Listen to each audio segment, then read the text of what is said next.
Again, of course, this show is going to benefit ABS-CBN Sagip Kapamilya, LC Gachos Village, Sanctuary Centers, Quezon City, am I right? And then Reception and Study Center for Children in Mandaluyong. So lahat po ng proceeds ng show na ito mapupunta po sa mga binanggit ko na programa, and of course yung matitira or yung iba doon, pagkahati sa Sagip Kapamilya.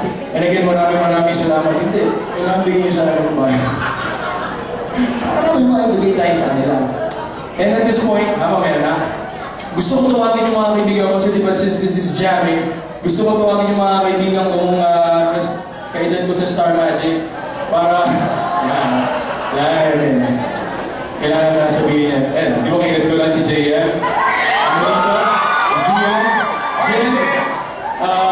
Jovit, Macho, si Sam, tayo ba? Kakantahan namin kayo ng isang napaka-babag-babag-babag daming kanta. And we'd like you to sing along with us, okay? Boys, para tayong babarinig dyan. Okay, James!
Kahapon lang po namin